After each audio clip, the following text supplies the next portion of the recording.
Angel Reese reveals the real reason behind Caitlin Clark's move to Europe. Angel Reese shuts down rumors, says Caitlin Clark's exit is a financial move. Angel Reese couldn't resist weighing in on Caitlin Clark's new European contract. Instead of letting it slide, she stepped in to set the record straight.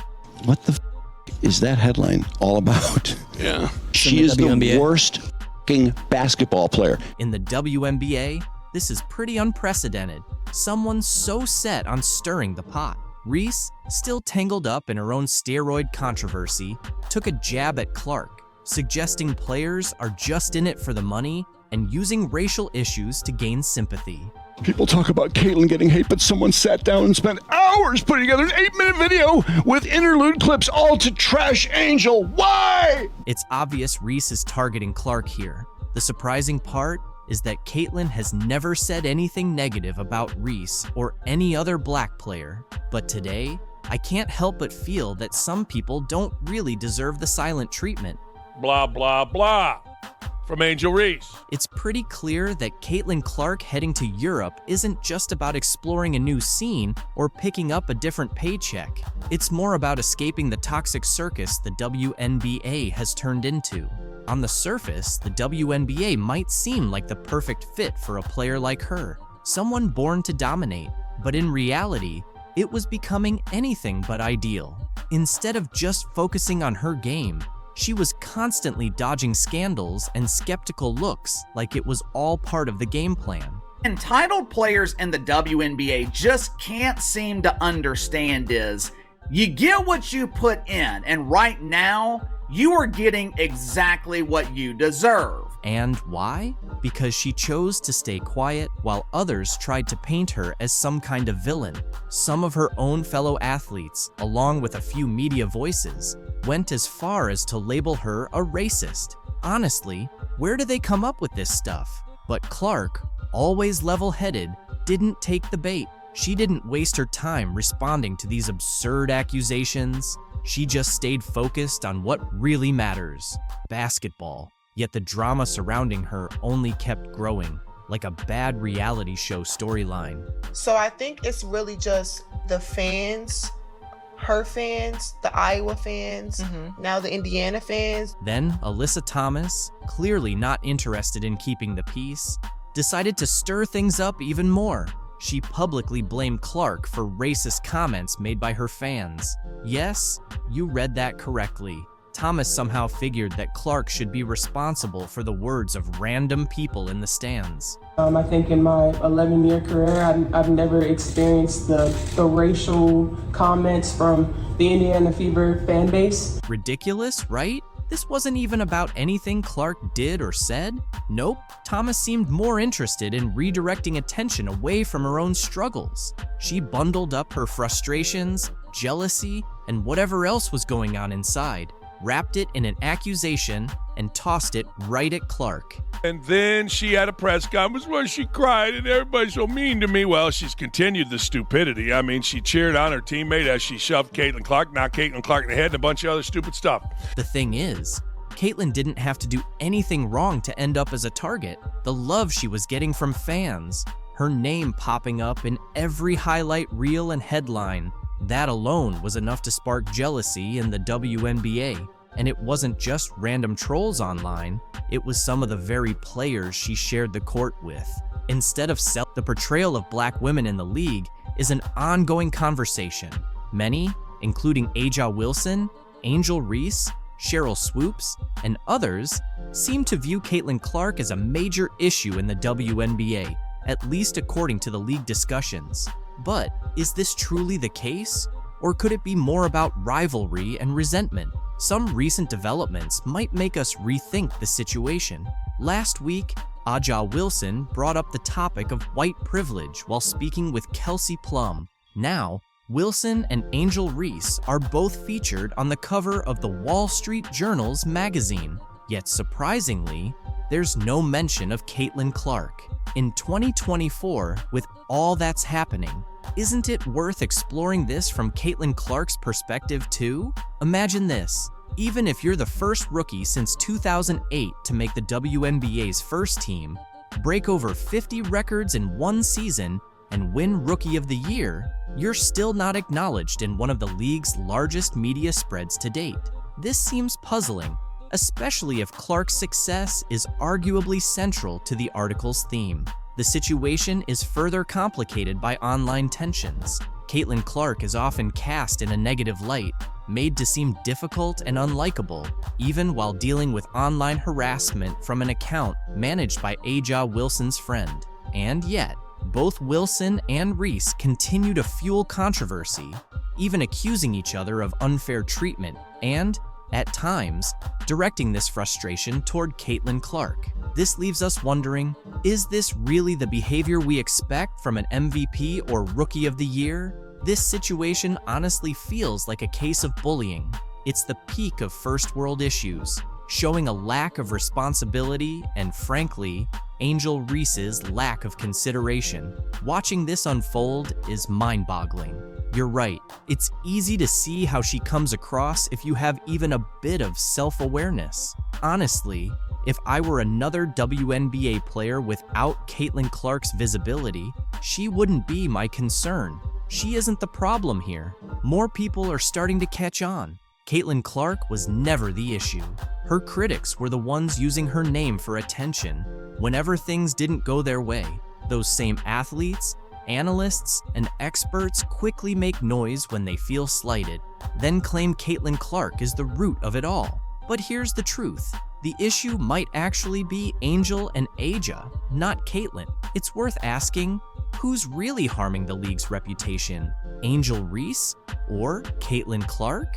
Because, once again, it's Reese's unlikability that seems to be hurting the league's image. Caitlin, on the other hand, is generally well-liked and doesn't flaunt privilege or entitlement as if she's something special. People from all backgrounds are beginning to notice this.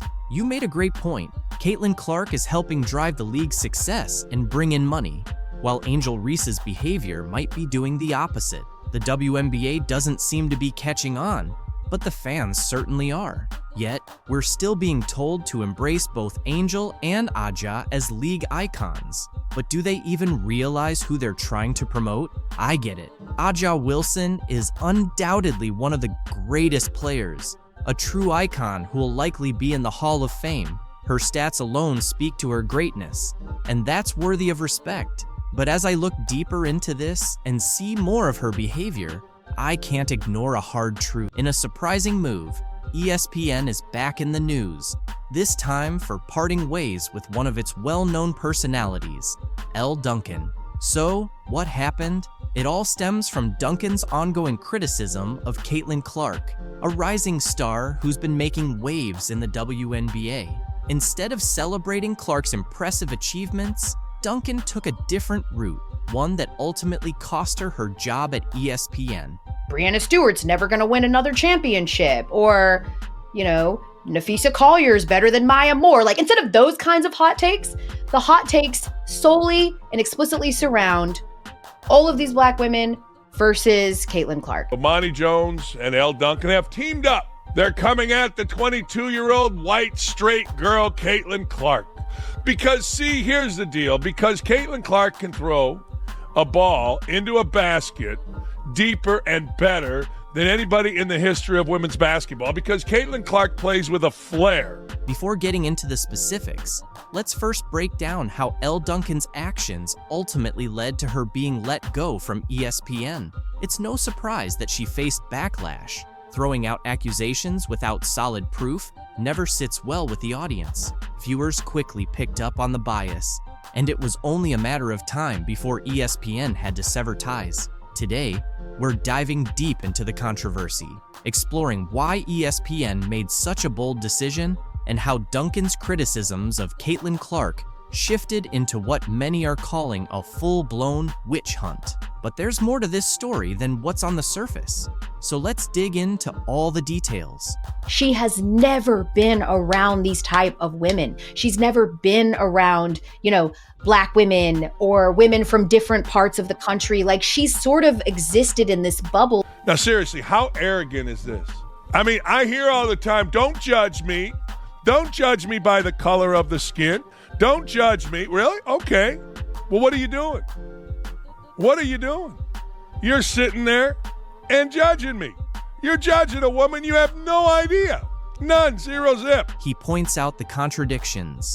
While constructive criticism is one thing, Duncan's approach veered into personal attacks. It's a hard truth, but often that's the way it is. Duncan's comments hit a nerve, but not in the way she probably hoped. Instead of gaining support, she was met with immediate backlash. Fans, analysts, and even fellow commentators called out the lack of evidence behind her claims. Many questioned why she focused on Clark's so-called privilege instead of her undeniable skills on the court. Let's take a closer look at Dan Dakic's take on Duncan's actions and the jealousy he sensed among ESPN's commentators. Everybody that I know still know what ESPN tells me. It's so ridiculous, these women. It's so ridiculous. There's a green room right next to where the makeup is. It's loud, it's stupid, it's asinine, it's absurd. And that's Elle Duncan and her little cast of cronies. And all the little girls at ESPN, look, all they are is trying to make themselves, well, not better, more popular. And I don't care what they do. Elle Duncan has lived in that bubble forever. Elle Duncan is full of shit here. His comments hit a nerve, but they echoed what a lot of viewers were already thinking. Criticism is fine, but when it feels driven by envy, it quickly loses its weight. Caitlin Clark's entry into the WNBA has been nothing short of groundbreaking. Her stats speak for themselves, leading the league in points per game and bringing a fresh level of excitement to women's basketball. Viewership has jumped nearly 40% since her debut, with fans across the nation tuning in to see her in action. Yet, despite all this success, Elle Duncan chose to focus on downplaying Clark's achievements. Let's revisit a moment many feel crossed the line in Duncan's critiques. The second that you show love to anybody not named Caitlin Clark, you are part of, some constituency that's trying to keep her contributions at a minimum, and you're racist, and we get a lot of that. It's no wonder that the W coverage is all Black women, because you're all in it together to try to keep her down. It's just, you're kind of damned if you do and you're damned if you don't. It was a clear attempt to change the narrative, but viewers weren't buying it. When your arguments are fueled more by envy than actual evidence, it's a hard sell. The truth is, Caitlin Clark's story isn't one of privilege. She's competed against athletes from all walks of life, facing obstacles both on and off the court. Many saw Duncan's take as an attempt to downplay Clark's achievements simply because there wasn't anything wrong with her game. While Duncan kept up her criticism, Clark was making headlines for all the right reasons. Let's take a look at how she dominated on the court, proving her critics wrong. Caitlin Clark has literally carried the sport on her back. She talks that yang. Resonates with Caitlin Clark. It isn't her being white. It isn't her being straight. Her game resonates with people in basketball and across the country because she's got that edge. I heard her drop 3 F-bombs in one game sitting right there courtside. Her teammates had to hold her back. She's yelling at the coach. That's what Magic, Bird, Isaiah, Jordan, you name it, that's what they do. Clark resonates. Nobody turning the set on and saying, I gotta watch who?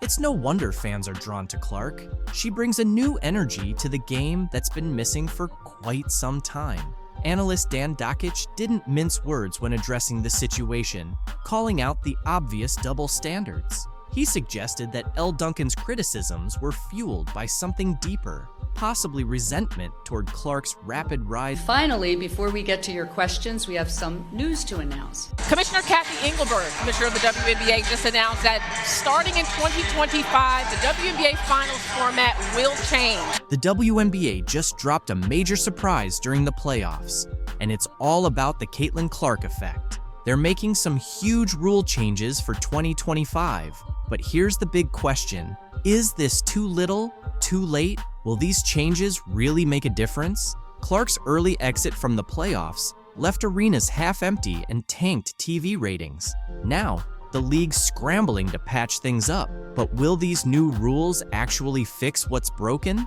Let's talk about Clark's impact. She didn't just play the game, she redefined it. With 62 records broken, packed arenas, and TV ratings hitting new highs, Clark and the Fever turned every game into a must-watch. Fans couldn't get enough. Well, I knew the atmosphere was going to be electric when they announced Caitlyn's name in the dark and the fans went crazy. Here's the reality. The second Clark was out, everything started to fall apart. Ratings plummeted by 80%, and some games started looking like ghost towns, with empty sections covered up to avoid the bad look on live TV. Let's be real. Are you even shocked? Clark was practically carrying the league, and now she's off the court and on the golf course. Can the WNBA make it without its star player? These new rule changes better deliver? Because right now, things aren't looking great. Staying with the WNBA, playoffs, let's stay here. Let's just say the ratings aren't the same with Caitlin Clark and the Indiana Fever now eliminated. By the way, not only was viewership down, but attendance was as well. The WNBA is definitely in panic mode, ready to do whatever it takes to turn things around. But here's the surprising part. These new rules aren't just minor adjustments, they represent a complete overhaul that could either save or sink the league. The big question is, will these changes be enough to fill the gap left by Caitlin Clark and boost their ratings? Or will the league keep slipping into irrelevance? Let's dive into these drastic measures. First off, they're extending the regular season from 40 to 44 games, with the introduction of a new team in 2025, the Golden State Valkyries. That means 4 more opportunities to catch your favorite team in action. Getting to go to multiple arenas so that people that are watching at home can see this environment in a multitude of cities. It's amazing. I love it. The growth continues. But that's not all. The finals are getting a makeover too. Starting in 2025, the WNBA finals will shift from a best-of-5 format to a best-of-7 series. This change aims to create a more intense and exciting championship showdown. Starting in 2025, the WNBA finals format will change to a best-of-7 series. Yes. And the format will be 2-2-1-1-1. It's clear that the league believes more games will lead to more fans and increased revenue. Plus, they're making changes to the first round of the playoffs as well. The format is shifting to a 1-1-1 setup, which guarantees the lower-seeded team one home game. Say for the fans, it's a benefit for your team. Has played well enough to get into the playoffs. So now that your fans will be able to see your team play at home during those playoffs. Yeah. Remember the Fever Sun series? The Indiana Fever couldn't return to play in front of their fans at Gainbridge because of all the drama in Games 1 and 2. It seems the league has finally realized that lower-seeded teams need to have the chance to play in front of their home crowd as well. Now, Commissioner Kathy Engelbert is trying to pitch these changes as if they're going to save the league, claiming it's all about balancing the schedule. But let's be honest, it feels more like a frantic effort to keep things running without their star player. With the increased attention this year, there's also been increased scrutiny about the quality of refereeing. Curious if there has been any conversation about whether it's referee pay, referee training, anything to ensure that is as good as it can be. Let's be honest for a moment. Are these changes truly tackling what fans care about? Sure, having more games looks good on paper, but what about the issues that really matter, like player safety and fair officiating? Those concerns seem to have been completely overlooked by Engelbert. Yeah, and the one thing as a very long-term sports fan I know is that officiating and refereeing is always at the top of a fan's list. We also have talked, even on this channel, about Angel's very dramatic response to that. Angel Reese started with, "I'm heartbroken. I'm literally lost for words, knowing what this woman meant to me in such a pivotal point in my life. She was the only person," which is interesting since she's been coached before. It's pretty wild that even after facing a lawsuit over steroid allegations, Angel Reese still has the audacity to keep making headlines with her outrageous comments. And this time, she's taking shots at none other than her coach, Teresa Weatherspoon. If betrayal had a face, it would definitely look like Teresa's right now. And unfortunately, it seems like, according to some new reports, that relationship cost her her job. Chicago Sky officials are saying Teresa was suspended because the team's performance wasn't up to par. But wait a second, Angel is out here dropping some serious tea, claiming that's not the full story. Point being, She disrespected the official. That was the official response to this. So why is Angel doing this? Are her claims actually legit? Or is this just another dramatic turn in the ongoing Angel Reese saga? Let's break it down from the beginning because things are getting messy. Ever since then, the internet has been blowing up, and it's all because of Angel Reese. Now you have a rivalry here. Angel Reese wants to be Draymond Green, but there's nothing about her game that's really interesting that is going to translate to people who may not watch the WNBA, may not care about basketball. Once hyped as the next big star in the WNBA, Angel is now caught in the middle of a scandal so wild, it's shaking up the entire league. After months of rumors, the truth finally came to light. Reese allegedly turned to performance-enhancing drugs in a desperate attempt to stay relevant. When you can't keep up with the talent in the league, what do? Yeah, apparently, you turn to steroids to close that gap. Angel Reese is the villain, Caitlin Clark is the hero, and Angel Reese continued to play into it last night by getting ejected, and it's almost like it's all scripted. This is perfect for the WNBA. She's all the talk. She's the one standing up there in front of reporters saying, I need all of you guys to realize there's two of us that changed the game of women's basketball, and it's not just Caitlin Clark. I was a part of that 2 years ago in the national championship game, and it's going to continue to be that way from here on out. I kind of love it. I don't agree with her. It's way more Caitlin Clark than it is Angel Reese. Then, boom, news breaks that Reese tested positive for performance-enhancing drugs, and the entire WNBA world went into a frenzy. The Chicago Sky, her team at the time, didn't waste a second suspending her while they launched an investigation. But honestly, we all knew where this was going. Her job. And I don't doubt it, because anybody who's watching could see that what was going on with Chicago and with Angel Reese and the double-double streak and all that stuff wasn't good for Angel, wasn't good for the rest of the team, wasn't good for the whole organization. The moment those test results came back, Reese's career nosedived faster than her fourth quarter shooting percentage. Her public image was already hanging by a thread, but this, it completely shattered it. The Sky cut her loose, and fans, the league, everyone were left stunned, picking their jaws up off the floor. WNBA has been around a couple of decades, and people didn't notice the game. They're noticing it now. Well, that's because of Caitlin Clark, not Angel Reese. The drugs Reese allegedly used weren't your everyday vitamins. Nope, she supposedly went for EPO, or erythropoietin, a powerful performance enhancer that boosts stamina and endurance by increasing red blood cell production. It's the kind of stuff cyclists and marathon runners use to push their bodies to superhuman levels. On top of that, she reportedly dabbled in anabolic steroids, which help build muscle faster than you can say bad decision. Both of these substances are strictly banned under WADA regulations, and the WNBA, they don't mess around with this kind of thing. Athletes caught using these banned substances usually face a harsh reality: suspensions, public humiliation, and a huge question mark hanging over the rest of their career. The addiction is real. The addiction to... Caitlin Clark recently shared some footage of her training in Europe, and it's everything we've been looking for.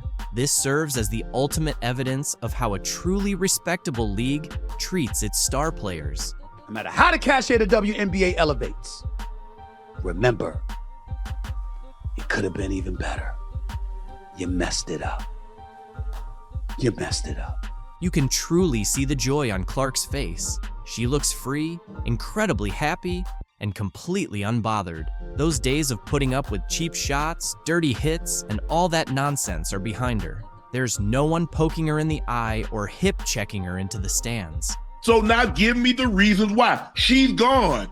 And here's the best part. There's no racial tension or scheming against the league's top talent in Europe. The players focus on their game, and Clark can finally concentrate on what she does best: dominating on the court. The contrast is clear. And it's no surprise she's thriving in a league that truly knows how to honor greatness. I have honestly never seen a company fumble the bag so hard like the WNBA fumbled Caitlin Clark. She's playing as if she's finally free from all the nonsense, free from cheap shots, and definitely free from the relentless negativity she faced in the WNBA.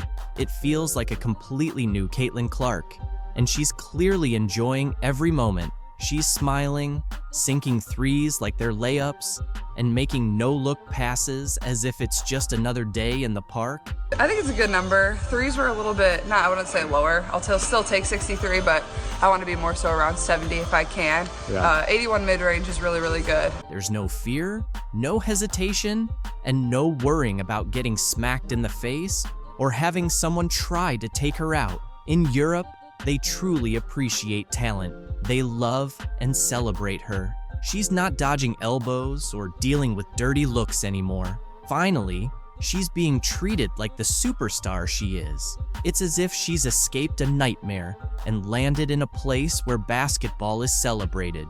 And it sucks that so much of it was riddled with so much drama and so much negativity and so many mishaps. You know who's really losing it? The WNBA. That's right. The league that thought they could just sit back and let Caitlin Clark get poked in the eye, body checked and disrespected day after day. Now they're complaining about losing their star, but let's be honest, it's their own fault. They made it unbearable for her. How many times did we watch Clark take a cheap shot while the referees stood by without taking action? And what did the WNBA do about it? Nothing. They allowed it to happen repeatedly. Like we talked about in our locker room after the game ended, where obviously people were pretty disappointed in the outcome. Here's the thing. In Europe, they don't have that kind of drama. No Chennedy Carter blindsiding her, no Dejonai Carrington going for her eye. No one is trying to take her down just because she's different. She's not facing players who resent her simply because she's a straight white girl excelling in their league. Over there, it's all about basketball. It's pure, it's clean, and it's a genuine league that respects the game, honors talent, and of course, treats Clark like the super. Caitlin Clark presented in Europe after record-breaking WNBA season. From the sounds of this interview, it seems like she's probably going to make more money overseas in Euroleague than she did during this WNBA season. The commissioner told her that she could make $700,000 playing in the WNBA. The Euroleague just made it official. Caitlin Clark is heading overseas, and now the WNBA is buzzing over the contract details. It's clear that while Clark is about to make waves in Europe, Kathy Engelbert and the WNBA execs are probably sweating it out. Without Clark, they're likely heading back to that familiar spot of irrelevance they were stuck in before she came along and gave people a reason to tune in. Let's be honest, most are only watching because of Caitlin Clark, and once she's gone, it's hard to see anyone sticking around for those average teams. Now, I feel like there could be a team overseas who would love to snatch Caitlin Clark away from us and give her a crazy offer. I mean, Ice Cube was about to give her $5 million to play in less than 10 games in the Big Three. So the money is there, and if these owners are smart with it, I could definitely see more WNBA players going overseas. The WNBA pretty much shot themselves in the foot with a series of bad decisions and some race-baiting drama that cost them their star player. They lost their golden opportunity. But let's not dwell on their mistakes. Caitlin Clark's new adventure is where the real excitement lies now.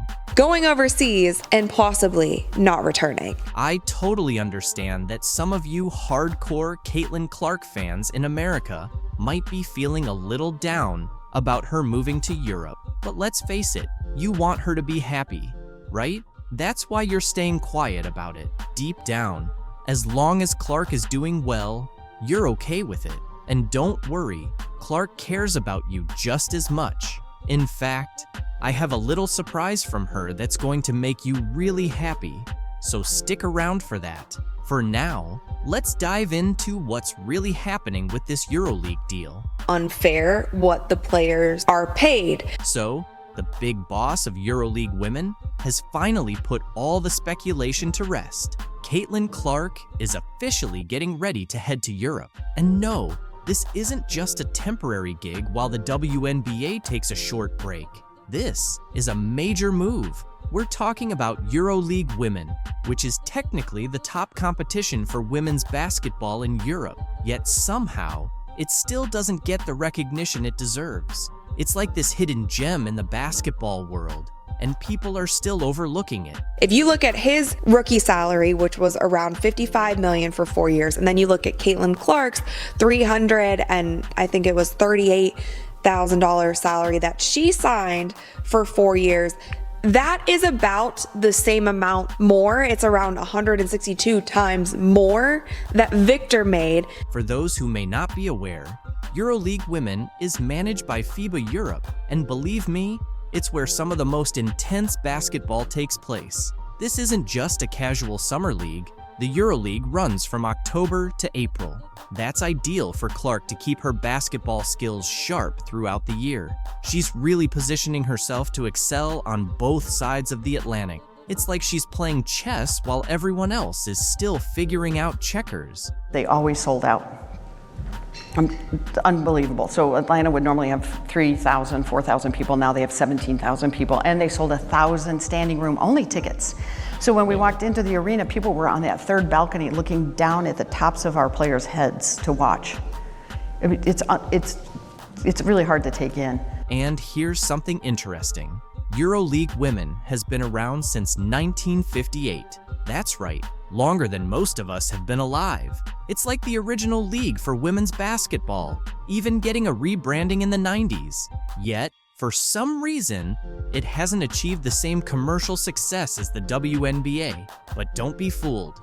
This league is serious business. It has stood the test of time for a reason. Caitlin Clark's reaction to Sabrina Ionescu's game-winning shot in the WNBA Finals was anything but chill. Sabrina's three-pointer gave the Liberty a huge 80-77 win, and while the world was hyped, Caitlin was visibly frustrated. Her season ended way earlier, and seeing her biggest rival take over in the spotlight hit different. Caitlin's always been that player everyone watches, but this time, it's Sabrina stealing the show, and you could sense that jealousy. The rivalry between these two has been bubbling under the surface for a while, but this game just cranked up the tension. Caitlin came into the league with the hype, the fan base, and the expectation to dominate. Sabrina, however, has been quietly making her case, and now she's got everyone's attention. For Caitlin, sitting on the sidelines while Sabrina hits clutch shots and leads her team is a tough pill to swallow.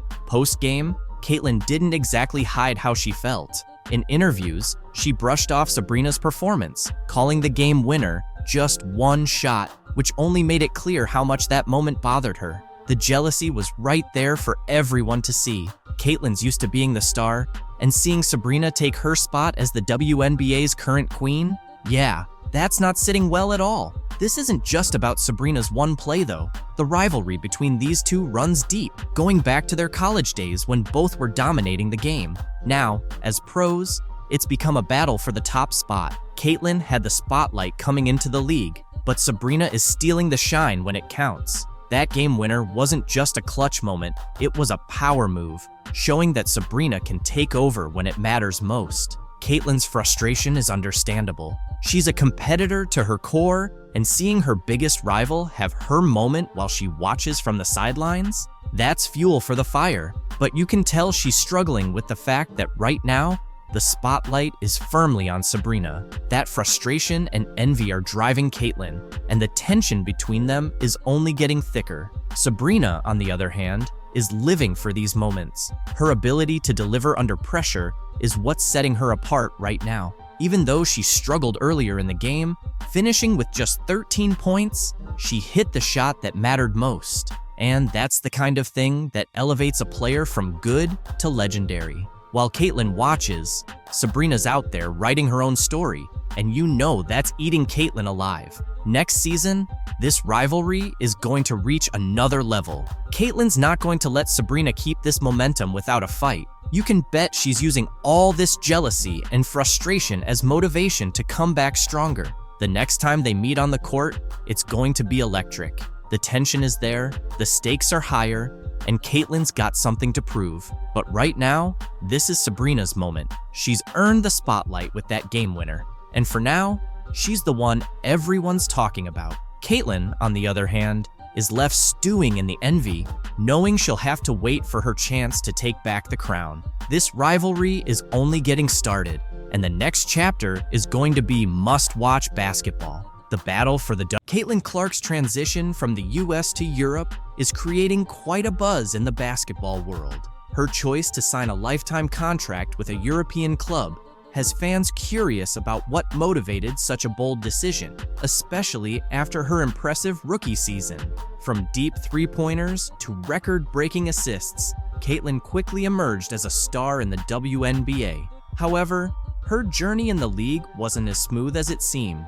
In interviews, Clark opened up about the challenges she faced both on and off the court. One of the toughest parts of her life as a professional athlete was the pressure to always be on. She mentioned that there are days when she simply doesn't want to engage with anyone. When someone comes up to you, that's their 10-second interaction with you, so you smile and try to be kind. But sometimes you just want to be normal, she shared. Caitlyn's rookie season was physically demanding. She faced aggressive defense and often felt like she was targeted by opponents pushing the limits of fair play. Hard fouls and elbows became all too common, yet she kept her composure, accumulating assists and points while setting records despite the relentless pressure. Additionally, as a young white player in a predominantly black league, Clark encountered subtle but uncomfortable moments from both fans and fellow players. These factors weighed heavily on her and played a role in her decision to seek new opportunities overseas. In Europe, she saw not only a fresh start, but also a chance for personal and professional growth. Playing in a different league would provide new challenges without the constant scrutiny she experienced in the US media. While some critics argue that Clark's move might be premature, others view it as a calculated decision to prioritize her passion for the game without the distractions she faced at home. As Caitlyn embarks on this new chapter, she leaves behind a complex legacy in the WNBA. Her talent and determination are undeniable. What are your thoughts on this? Share them in the comments below.